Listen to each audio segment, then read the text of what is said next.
You are a thief and a liar, and you will pay for your crimes against this pack." The words echoed through the grand hall of the royal court, each syllable striking Lila like a physical blow. She stood in the center of the marble floor, her hands bound with silver chains that burned against her skin, surrounded by hundreds of pack members who had gathered to witness her judgment. The High Council sat elevated on their ornate thrones, their faces carved from stone and judgment, while whispers rippled through the crowd like poison spreading through water.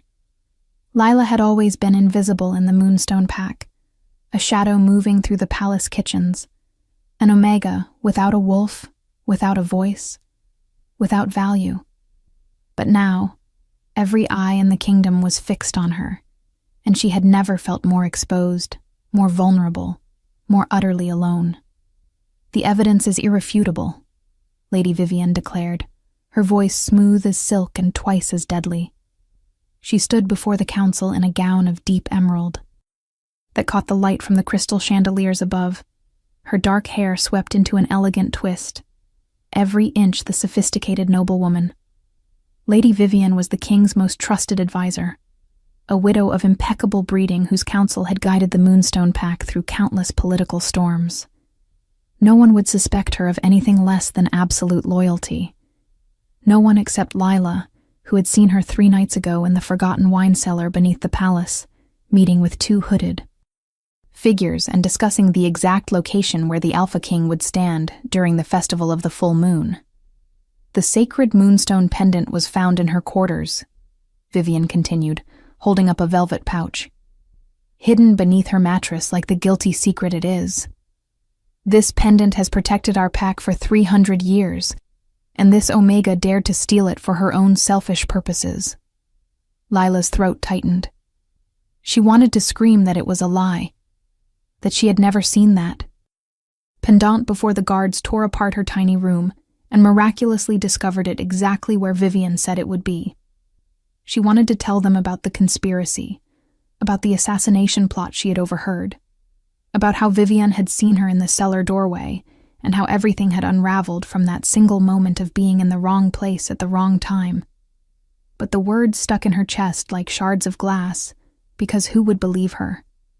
An Omega without a wolf accusing the most respected woman in the kingdom? It would sound like the desperate invention of a cornered criminal. The silver chains grew hotter against her wrists, and Lila bit the inside of her cheek until she tasted blood, using the pain to anchor herself, to keep from collapsing under the weight of her own helplessness. Does the accused have anything to say in her defense? The voice belonged to Elder Marcus, the head of the High Council, a man whose gray beard reached his chest and whose eyes held no warmth, no mercy, only the cold calculation of law and order. Lila met his gaze and saw her fate already written there. They had decided her guilt before she ever entered this hall. The trial was merely theater, a show of justice for a conclusion already determined. Still, she had to try. She had to fight, even if it was futile, because the alternative was accepting that her life, her truth, her very existence meant nothing. "I did not steal the pendant," Lila said, and her voice came out, smaller than she intended, barely carrying past the first row of onlookers. She cleared her throat and tried again, forcing strength into words that felt fragile as spider silk. "I have served this pack faithfully for 5 years. I have never taken anything that did not belong to me. I swear on the moon itself, I am innocent." The declaration hung in the air for exactly 3 seconds before laughter erupted from somewhere in the crowd, cruel and mocking, and others joined until the sound swelled into a wave that crashed over her. Heat flooded Lila's cheeks, shame burning hotter than the silver at her wrists, and she dropped her gaze to the floor because she could not bear to see the amusement in their faces, the complete dismissal of her words as if she had told a joke rather than spoken the truth. "Enough." Lady Vivian's command cut through the laughter like a blade through flesh, and silence fell instantly. She moved closer to Lila with steps that were liquid grace, her perfume reaching Lila's nose, something expensive and floral that made her stomach turn. "I understand you are frightened, child," Vivian said, and her tone was almost kind, almost sympathetic, which made it so much worse. "But lying will only make your punishment more severe. Confess your crime, show remorse, and perhaps the council will show leniency." Her hand reached out as if to touch Lila's shoulder in comfort, but Lila flinched away instinctively. Something flashed in Vivian's eyes, something cold and satisfied, before her expression smoothed back into concern. "You see?" Vivian addressed the council. "She cannot even accept compassion. Guilt has hardened her heart. The trap was perfect. Every word Lila spoke in her defense became evidence of her deception. Every reaction was interpreted through the lens of predetermined guilt. She was drowning in quicksand, and every movement to save herself only pulled her deeper. Lila's breathing quickened, her chest tight with rising panic, and she forced herself to focus on something, anything, to keep from spiraling completely. Her eyes found the great windows that lined the eastern wall of the hall, tall arches of stained glass depicting the moon in its various phases. Moonlight streamed through them now, painting colored patterns across the marble floor, blue and silver and violet. She had cleaned those windows 100 times, standing on tall ladders with a bucket and cloth, making the glass shine until it seemed to disappear. She had been content then, invisible and safe in her insignificance. How had everything changed so completely in just 3 days? "We have additional testimony," Elder Marcus announced, and Lila's attention snapped back to the council. Her stomach dropped as Beta James stepped forward from his position near the throne. Beta James was second only to the Alpha King himself, a warrior of legendary skill, with scars crossing his face like a map of battles won. He had never spoken to Lila directly in all her years at the palace, but she had seen him often, had admired from a distance the way he commanded respect with his mere presence. Now that presence was turned against her, and she felt the full weight of her powerlessness. "Beta James, you examined the accused's quarters personally, correct?" Elder Marcus asked. "I did," James confirmed, his voice deep and gravelly. The pendant was concealed beneath a loose floorboard under her mattress.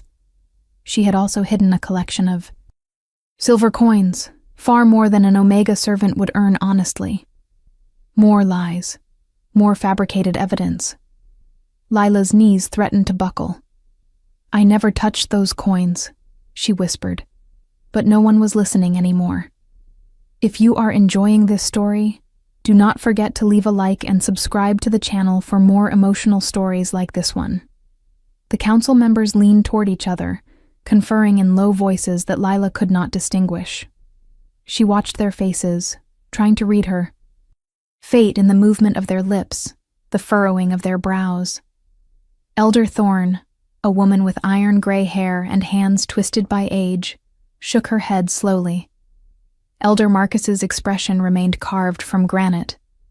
The youngest council member, Elder David, looked almost apologetic, but he did not speak up in her defense. Minutes stretched like hours, and Lila's legs began to tremble from standing so long, from carrying the weight of terror and injustice that pressed down on her shoulders like physical stones. She thought about her mother, who had died when Lila was 12, leaving her alone in a world that had no place for Omegas without wolves. Her mother had always told her to be good, to work hard, to never draw attention, and Lila had followed that advice faithfully. Look where it had brought her. The council has reached a decision. Elder Marcus's pronouncement cut through Lila's spiraling thoughts. The hall fell silent, every breath held, every eye watching. "Lila Thorne, you have been found guilty of theft of Sacred Pack property. The penalty for such a crime is death by silver poisoning or permanent exile from Pack lands. However, given your youth and your previously unblemished record, we are inclined toward mercy. Exile. The word should have brought relief, but instead it felt like another kind of death. To be cast out from your pack, was to become rogue, to lose the protection and connection that sustained a wolf's very soul. Except Lila had no wolf, had never shifted, had never felt the presence of that second self that other pack members described. Would exile even affect her the same way?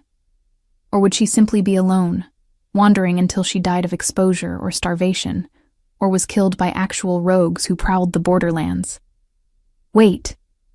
The single word rang out like a bell, and Lila's head snapped toward the source. The crowd parted, bodies pressing back against the walls as a figure emerged from the shadows near the throne. Lila's breath caught in her throat.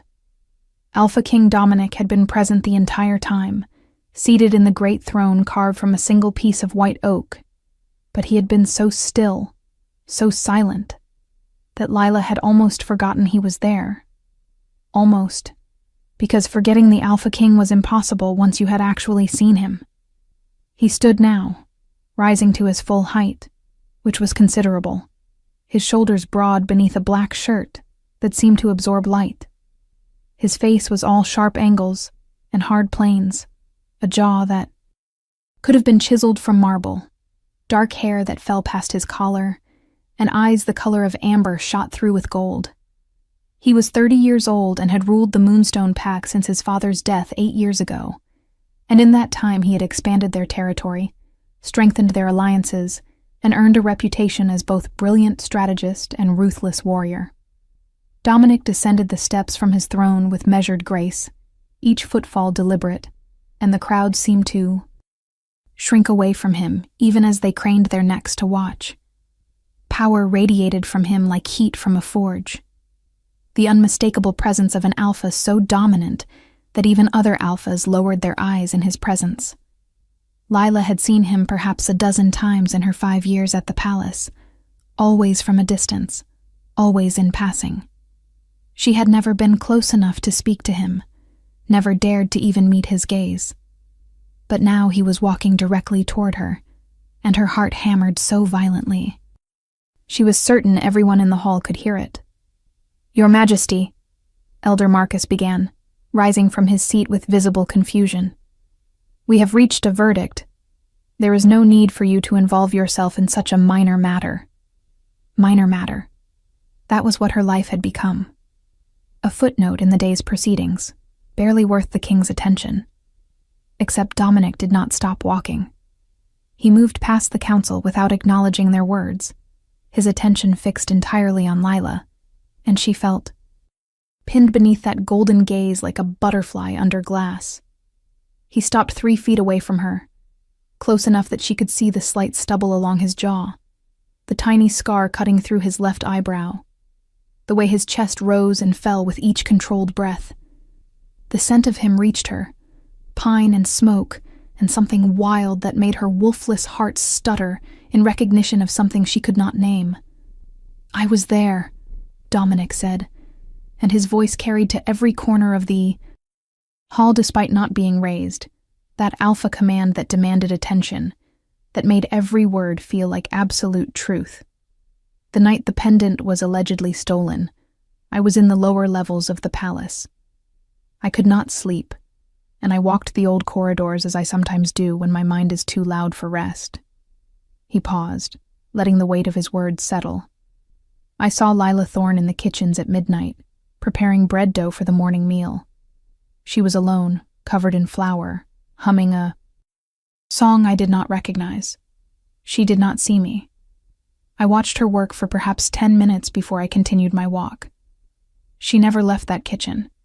She could not have stolen the pendant, because she was exactly where she was supposed to be, doing exactly what she was supposed to do. The hall erupted into chaos. Voices overlapped in shock and disbelief. Questions shouted from every direction. But Lila heard none of it. Her entire world had narrowed to the man standing before her, to the impossible. Words he had just spoken, to the fact that the Alpha King himself had just provided her alibi, had just called her truthful, had just saved her life. That cannot be. Lady Vivian's voice cut through the noise, sharp with barely controlled anger. Your Majesty, with all due respect, You must be mistaken. The evidence is overwhelming. Perhaps you saw her on a different night. Dominic turned his head slowly to look at Vivian, and the temperature in the room seemed to drop 10 degrees. Are you suggesting I do not know what I saw, Lady Vivian? His tone was soft, deadly soft, the kind of quiet that preceded violence. Are you implying that your king is either a liar or a fool?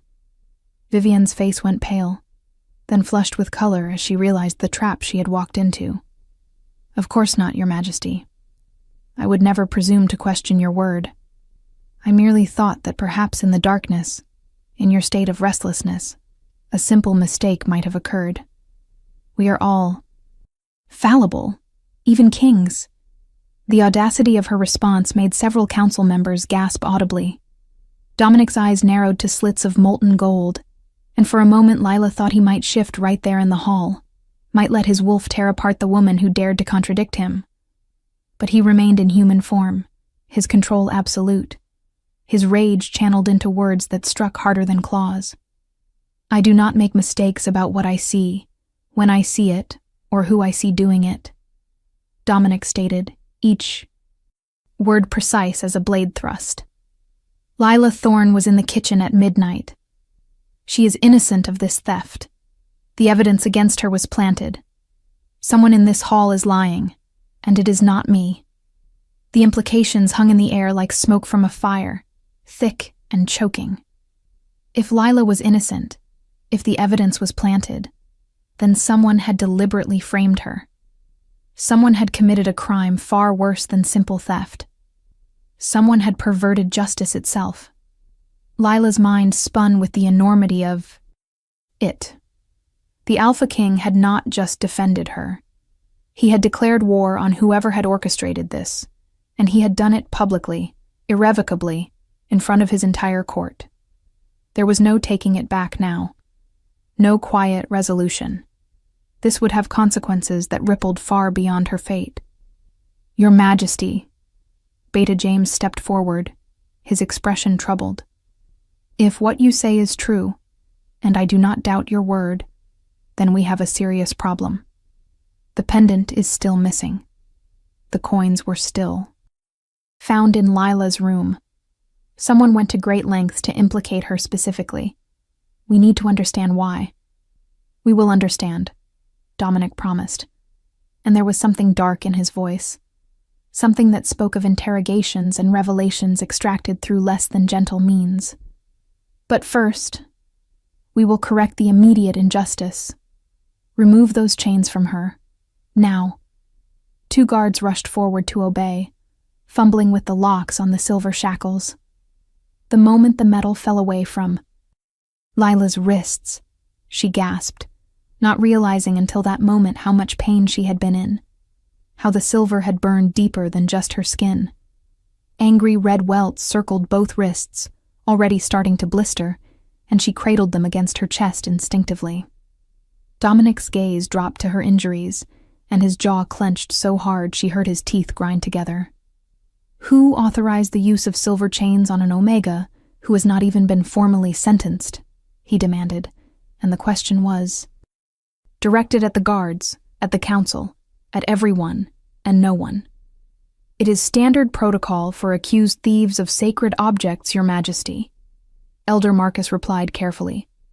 The silver ensures they cannot shift and escape before trial. The excuse was logical, reasonable, and Dominic's expression said he did not believe a word of it. Lila Thorne has never shifted in her life, he said flatly. Everyone in this palace knows she is wolfless. The silver was not for security. It was for cruelty.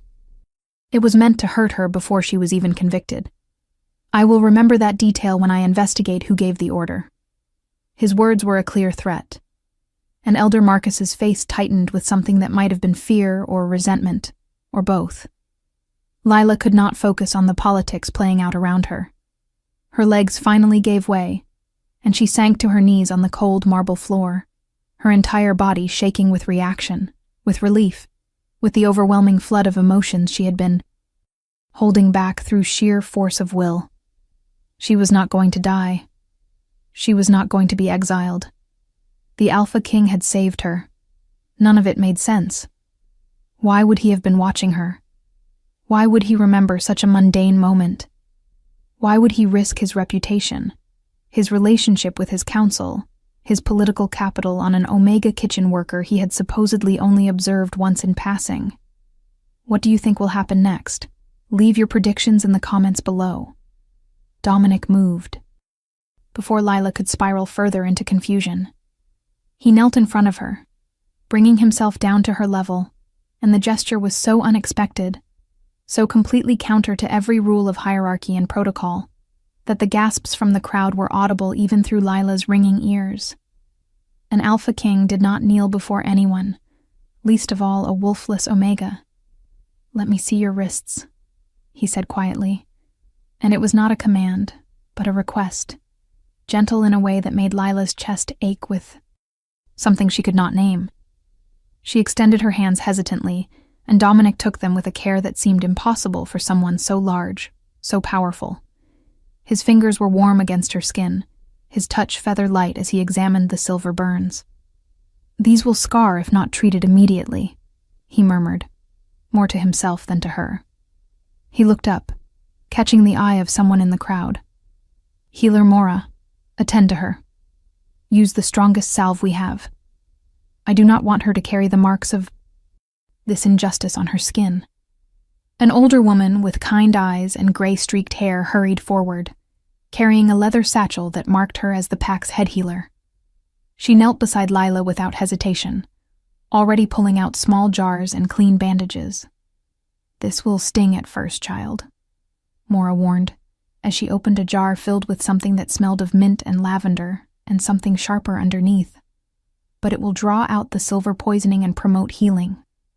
She began, applying the salve with practiced efficiency, and true to her word, it burned like fire for the first few seconds before cooling into blessed relief. Lila bit her lip to keep from making any sound, determined not to show more weakness than she already had. But a small whimper escaped despite her best efforts. Dominic's hands tightened fractionally around hers, and when she dared to glance at his face, she found him watching her with an intensity that made her breath catch. His eyes were not just gold, she realized. They held flecks of green and amber, and something that seemed to shift with the light, and they were looking at her like she mattered, like she was more than just a problem to be solved, or a political inconvenience to be managed.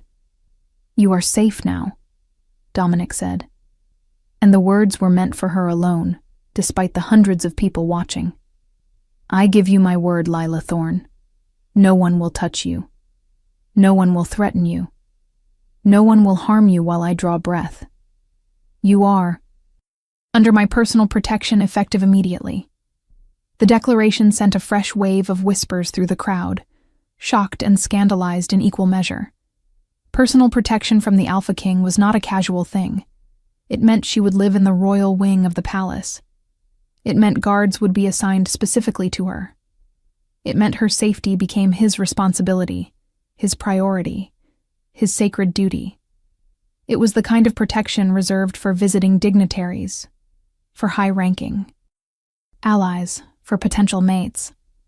Lila's mind stuttered on that last thought, and she shoved it away violently because that was impossible, absurd, completely beyond the realm of possibility. Alpha Kings did not mate with wolfless Omegas. That was not how the world worked. "Your Majesty, this is highly irregular." Lady Vivian found her voice again, and though she had smoothed her expression into neutrality, Lila could hear the fury underneath her controlled tone. "While I am relieved that Miss Thorne is innocent of the charges, surely placing her under royal protection is excessive. She can return to her duties in the kitchens, and the investigation can proceed without such dramatic measures." Dominic rose to his full height, still holding one of Lila's hands in his own, and when he looked at Vivienne this time, there was something in his expression that made the noblewoman take an involuntary step backward. "Someone in this palace tried to destroy an innocent woman's life," Dominic said, his voice carrying the weight of absolute authority. "Someone planted evidence, fabricated testimony, and nearly succeeded in having her killed or exiled for a crime she did not commit. That someone is still here, still walking free, still potentially dangerous. Until I know who orchestrated this and why, Lila Thorne will remain where I can personally guarantee her safety. Is that clear enough for you, Lady Vivian? Or do you require further explanation of my reasoning? The challenge in his words was unmistakable, and Vivian's carefully maintained mask slipped for just a fraction of a second, revealing something cold and calculating beneath. But she recovered quickly, dipping into a graceful curtsy. Of course, Your Majesty. Your wisdom is beyond question. I merely worry about the burden this places on you personally, when you have so many other pressing matters requiring your attention. The concern was false, performative, but Dominic seemed content to let her maintain the pretense for now. My burdens are my own to manage, he replied dismissively. He turned back to the council, still holding Lila's hand in a grip that was gentle but unbreakable. This trial is concluded. Lila Thorne is innocent of all charges. The search for the true culprit begins immediately. Beta James, I want you personally overseeing the investigation. Question everyone who had access to the temple, everyone who entered Lila's quarters, everyone who knew the pendant was missing before it was publicly announced. I want answers, and I want them quickly. James bowed his head in acknowledgement. It will be done, Your Majesty. His eyes flicked to Lila, and there was something apologetic in them now. Guilt, perhaps, for having testified against her so readily. I owe you an apology, Miss Thorne. I should have investigated more thoroughly before speaking against you. I allowed myself to be swayed by circumstantial evidence without seeking the truth beneath. The admission was gracious, unexpected, and Lila managed a small nod of acknowledgement, even though she could not quite find words. Her throat felt too tight, her emotions too close to the surface. Everything was happening too fast. One moment she had been facing death or exile, and now she was being apologized to by the Beta, protected by the king, treated like someone who mattered when she had spent her entire life being invisible. Healer Mora finished wrapping Lila's wrists in clean white bandages, tying off the ends, with practiced efficiency. There. You will need the dressing change twice daily for the next 3 days. Come to the healing wing each morning and evening. The burns should heal without scarring if we are diligent. Mora packed up her supplies and rose, pausing to place a weathered hand on Lila's shoulder. You have guardian angels watching over you, child. Not many can say that. She glanced meaningfully at Dominic before melting back into the crowd. Guardian angels. The phrase echoed in Lila's mind as Dominic helped her to her feet, his hand moving from hers to the small of her back, steadying her when she swayed slightly. She had never believed in angels, guardian or otherwise. She had believed in hard work, in keeping her head down, in surviving through sheer stubborn refusal to give up. But she could not deny that something inexplicable had just happened. Dominic had not just vouched for her. He had known details he should not have known, had defended her with a ferocity that went beyond simple justice, had claimed her protection in a way that was going to change everything about her life. Can you walk? Dominic asked quietly, his voice pitched for her ears alone. Lila nodded, not trusting herself to speak. Good. Come. I will escort you to your new quarters myself. You should rest after your ordeal. He guided her toward the great doors at the back of the hall, and the crowd parted before them like water before the prow of a ship. Lila kept her eyes forward, trying to ignore the stares, the whispers that followed in their wake. She caught fragments of conversations, speculation about what this meant, questions about the king's unusual interest in a mere Omega, theories ranging from political maneuvering to something far more scandalous. Let them talk. She was alive. She was free. Nothing else mattered in this moment. They left the hall and entered the cool quiet of the palace corridors, the noise of the crowd fading behind thick wooden doors. Lila had walked these halls countless times, but always as staff, always using the servants' passages and back staircases. Now she walked beside the Alpha King through the main corridors, where nobles strolled and important decisions were made. And it felt surreal, like she had stepped into someone else's life. Dominic said nothing as they walked, but his presence beside her was a constant, grounding thing, his hand still resting lightly against her back, as if he expected her to collapse at any moment. Perhaps he was not wrong. Her legs felt like they were made of water, and only pride kept her upright and moving forward. They climbed a wide staircase made of white marble veined with gold, ascending to the 3rd floor where the royal apartments were located. Lila had never been allowed on this floor before. It was forbidden territory for lower staff, cleaned and maintained only by a select few trusted servants who had been with the royal family for decades. The carpet beneath her feet was thick and soft, deep blue with silver threading that caught the light from crystal sconces mounted on the walls. Portraits of past Alpha Kings lined the corridor, stern-faced men and women who had ruled the Moonstone Pack through centuries of war and peace, triumph and tragedy. Their painted eyes seemed to follow Lila as she passed, judging her, questioning what she was doing in their sacred halls. Dominic stopped before a door carved with images of wolves running through forests of silver, birch trees. He produced a key from his pocket and unlocked the door, pushing it open and gesturing for Lila to enter. She stepped inside and froze, her breath catching in her throat. The room was larger than the entire servants' quarters she had shared with 4 other Omegas.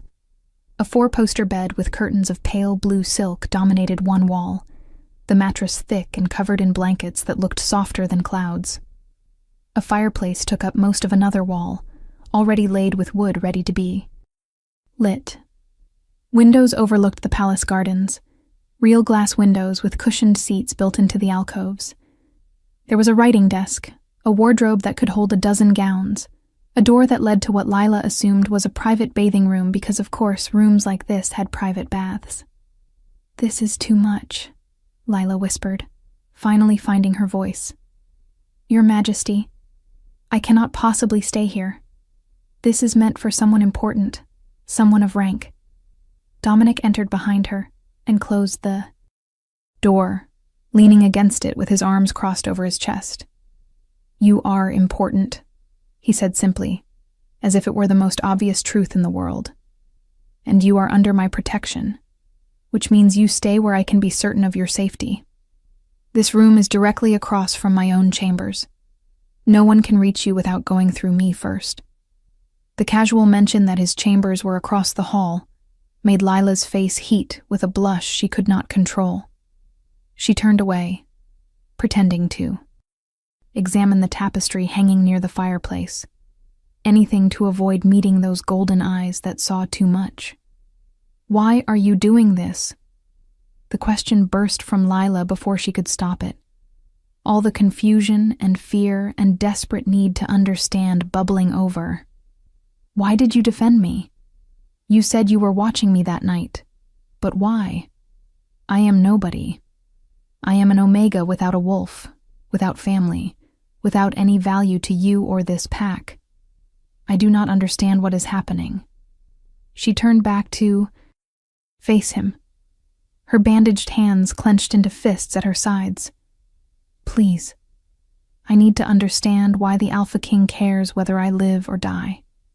The vulnerability in her voice made her cringe internally, but she could not take the words back, could not pretend she was not drowning in questions that had no logical answers. Dominic was silent for a long moment, studying her with an expression she could not read. Then he pushed off from the door and crossed the room to stand before her, close enough that she had to tilt her head back to maintain eye contact. "I have been looking for you my entire life," he said quietly, and the words made no sense, fit no context Lila could imagine. "I did not know it was you specifically. I did not know your name or your face or where I would find you, but I knew I would recognize you the moment we were in the same space." He reached up slowly, giving her time to pull away, and brushed a strand of hair behind her ear with fingers that trembled almost imperceptibly. 3 months ago, you were cleaning the windows in the Great Hall. I was meeting with ambassadors from the Silver Crest Pack, discussing trade agreements and border disputes. You were 20 feet above us on a ladder, completely focused on your work, unaware that everyone in the room could scent you. Lila's brow furrowed in confusion. Scent her? That made no sense. Omegas without wolves had almost no scent at all. It was one of the things that made them invisible, unremarkable. I do not have a scent, she protested. I have never had one. It is one of the markers of being wolfless. Dominic's lips curved into something that was almost a smile, sad and knowing and tinged with wonder. You have a scent, Lila. You have always had a scent. But only one person in this entire pack can smell it. His hand moved from her hair to cup her cheek, his palm warm against her skin. Me. Only me. Because you are mine, and I am yours, and that bond exists whether you have a wolf or not, whether you can feel it or not, whether you believe in such things or not. If you want to see how this story ends, make sure you are subscribed with notifications on. The world tilted on its axis. Mate bond. He was talking about a mate bond. With her. With Lila Thorne. The invisible Omega who had spent her entire life being told she would never have a wolf, never have a mate, never be anything more than a servant. That is impossible, Lila breathed, but even as she said it, something deep in her chest twisted. A sensation she had never felt before, warm and golden and achingly right. I cannot be your mate. Fate would not be so cruel as to bind an alpha king to someone like me. The words tasted bitter on her tongue. The truth of her own inadequacy laid bare. She was not beautiful like Lady Vivian or sophisticated like the noble women who graced the court. She had rough hands from years of scrubbing floors and calluses from carrying heavy trays. Her hair was plain brown, her eyes unremarkable gray, her body too thin from years of making do with kitchen scraps. Fate is not cruel, Dominic countered, his thumb stroking across her cheekbone in a gesture so tender it made her eyes sting with unshed tears. Fate is perfect. You are perfect. And I have been half alive for 30 years waiting to find you, to know you, to stand beside you and feel whole for the first time in my existence. His forehead lowered to rest against hers, and Lila's breath stuttered at the intimacy of it, at the way his scent surrounded her, pine and smoke and wild things, making her head spin. I know you cannot feel the bond yet. I know you do not have your wolf to confirm what I already know in every cell of my body. But I am asking you to trust me. Trust that I would not lie about something this sacred.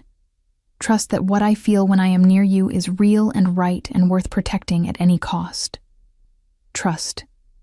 It was such a simple word, such an impossible ask. How could she trust that she was worthy of this, that she deserved to be claimed by the most powerful man in the kingdom? How could she trust that this was not some elaborate dream she would wake from to find herself back in chains, back in that hall facing execution? But even as doubt clawed at her mind, her heart was pulling toward him like a compass to true north. That strange golden warmth in her chest, expanding with every second his skin touched hers. I want to trust you, Lila admitted, her voice barely a whisper. But I am terrified. Everything I thought I knew about my life, about my place in this world, has been destroyed in the span of an hour. I do not know how to be what you need me to be. I do not need you to be anything except exactly who you are, Dominic said fiercely. I do not need a perfect queen, or a sophisticated courtier, or someone who knows politics and protocol. I need the woman who hums while she makes bread at midnight. I need the person who has survived years of being invisible and overlooked and still has kindness in her eyes. I need you, Lila. Just you. His words broke something open inside her, some wall she had built around her heart to protect it from hope, from wanting things that were impossible. Tears spilled over, tracking down her cheeks, and she was powerless to stop them.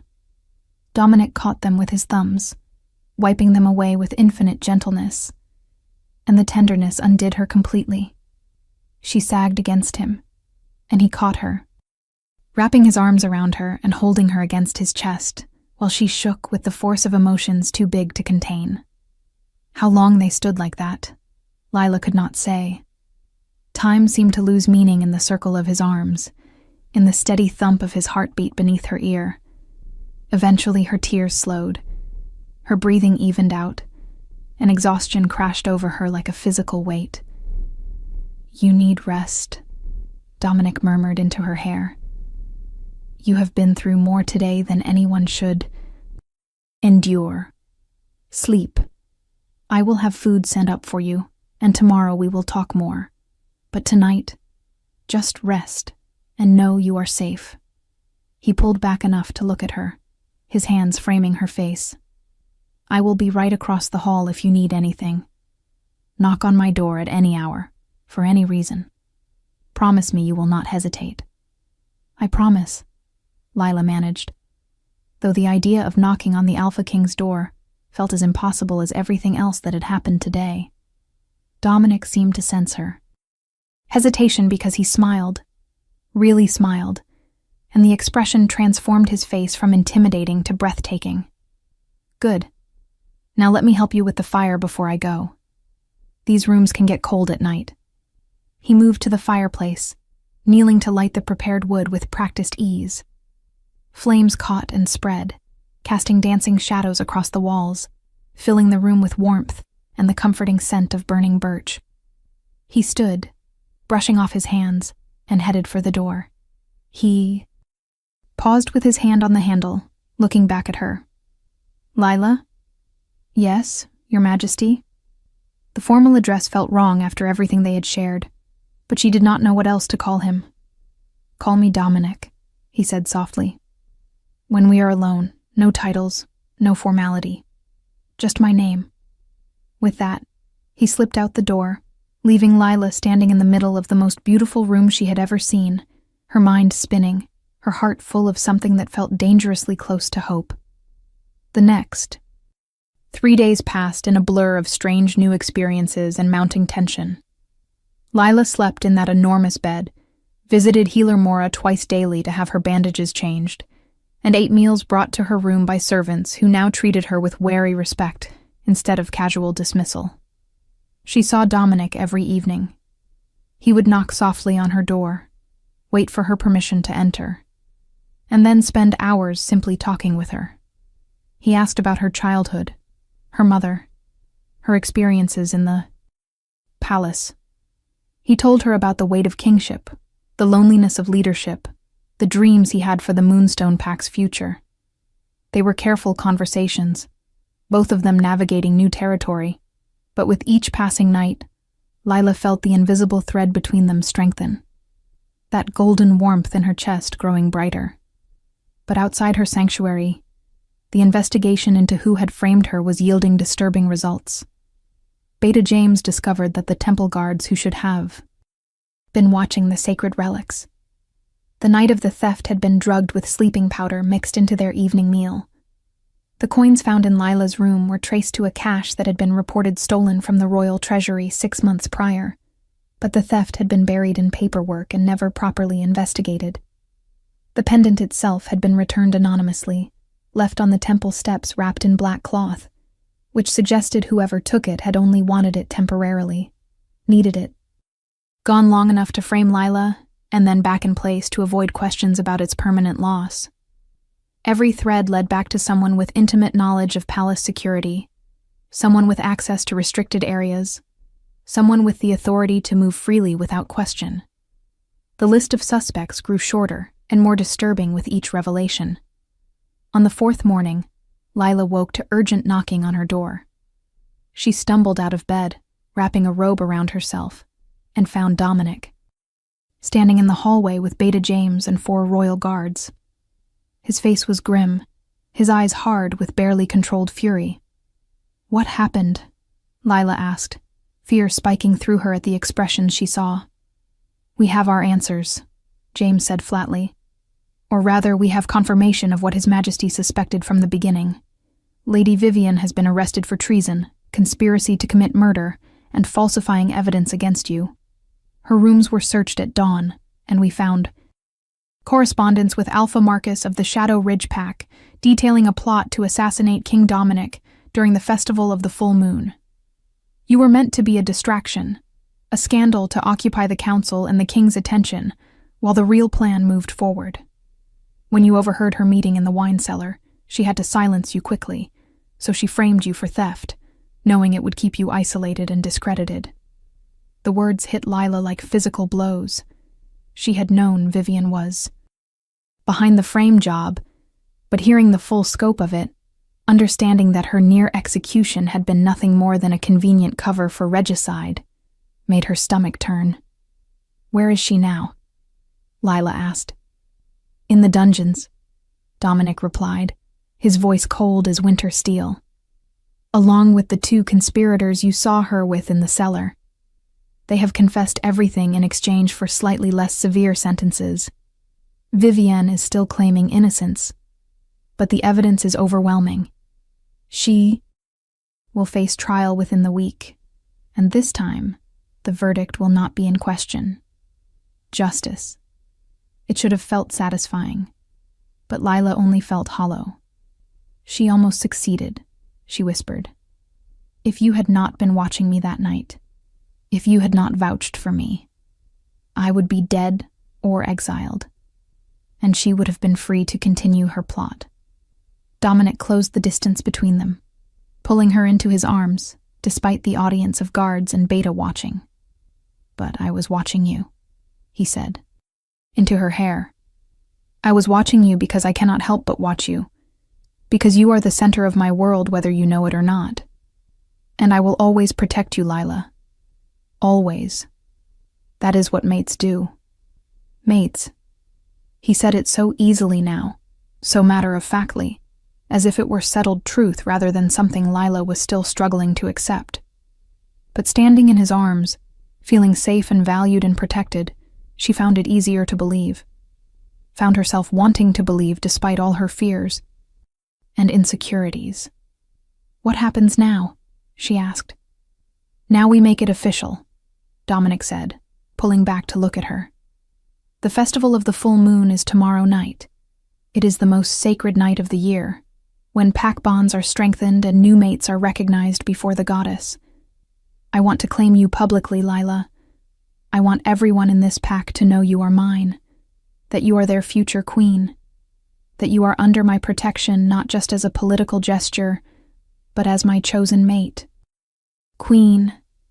The word made Lila's knees weak. I do not know how to be a queen, she protested. I do not know politics or diplomacy, or how to navigate court intrigue. Dominic cupped her face between his hands, forcing her to meet his eyes. You will learn. I will teach you. My advisors will teach you, and you will be magnificent because you are brave and clever and stronger than you know. But more than that, you are mine, and I am yours, and together we will be unstoppable. His certainty was intoxicating, infectious, and Lila found herself nodding before she fully processed what she was agreeing to. Okay, she breathed. Okay. I will stand with you tomorrow. I will let you claim me before the pack. The smile that broke across Dominic's face was radiant, pure joy that made him look years younger. He kissed her forehead, her cheeks, the tip of her nose, each press of his lips a promise, a vow. You will not regret this, he swore. I will spend every day of my life making sure you never regret choosing me. The festival of the full moon was held in the great clearing at the heart of Pack territory, a natural amphitheater where ancient oak trees formed a circle around a raised stone platform. Thousands of Pack members gathered as the sun set, filling the clearing with bodies and voices and the electric anticipation of sacred ritual. Lila stood in a tent at the edge of the clearing, being prepared by an army of attendants who fussed over her hair and makeup and the gown she wore.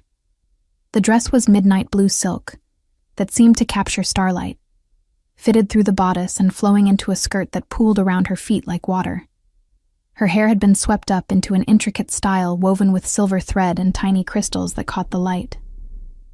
She looked like someone else entirely, someone beautiful and regal and worthy of standing beside a king. "You look perfect," Healer Mora said, appearing at Lila's elbow with a warm smile. "The king will not be able to take his eyes off you." Lila's stomach fluttered with nerves. What if I do something wrong? What if I trip on this dress or say the wrong words or freeze in front of everyone? Mora squeezed her hand gently. "Then you will recover and continue, because that is what strong women do. But I do not think you will falter, child. I think you will shine like you were always meant to." Music began outside, drums and flutes signaling the start of the ceremony. An attendant opened the tent flap, and Lila took a deep breath, gathering her courage. She stepped out into the twilight, and the path before her was lined with pack members holding torches that lit her way to the platform. Every eye was on her, hundreds of faces watching as she walked alone toward her fate. Dominic waited on the platform, dressed in ceremonial robes of black and silver, his hair unbound and falling past his shoulders. He looked every inch the Alpha King, powerful and commanding and utterly magnificent. But when his eyes found her, when he watched her approach, all that raw power was focused entirely on her, with an intensity that stole her breath. Lila climbed the steps to the platform, and Dominic extended his hand. She took it, and that golden warmth in her chest exploded into something bigger, something that sang through her veins and lit up every nerve ending. The crowd gasped collectively, and Lila realized with shock that she was glowing, actual silver light emanating from her skin, brightest where her hand joined Dominic's. "Your wolf," Dominic breathed, wonder in his voice. "Lila, your wolf is waking." And it was true. For the first time in her life, Lila felt it, a presence in her mind that was both foreign and intimately familiar, a second consciousness that had been sleeping deep inside her, waiting for this exact moment. "I feel her," Lila whispered, tears streaming down her face. "Dominic, I can feel my wolf." The ceremony proceeded in a haze of emotion and revelation, anointed them both with sacred oils, bound their wrists together with silver cord, and spoke the ancient words that recognized mate bonds before the moon goddess. When it came time for Dominic to claim her verbally, his voice rang out clear and strong across the clearing. "I claim this woman as my mate, my queen, my other half for all eternity. Lila Thorne, you are mine in this life and every life to come. I will protect you, cherish you, stand beside you through every challenge and every joy. My heart beats only for you." Then it was Lila's turn, and she spoke the words that came not from memory, but from the deepest part of her soul. "I accept your claim, Dominic King. I choose you as my mate, my partner, my home. I give you my loyalty, my trust, my love freely and completely. Where you go, I will go. Your pack is my pack. Your future is my future." The silver light surrounding them intensified until it was blinding, and when it faded, something fundamental had shifted. Lila could feel the mate bond now, a living thing that connected her heart to Dominic's, that let her sense his emotions as clearly as her own. And through that bond came love so fierce and deep, it brought her to her knees. Dominic caught her, always catching her, and claimed her mouth in a kiss that sealed their bond before goddess and pack. The clearing erupted in celebration, howls rising to the full moon above, but Lila heard none of it.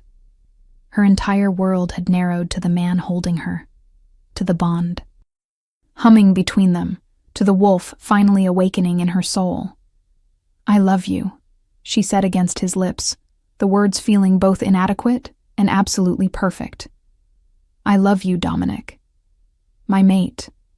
My king.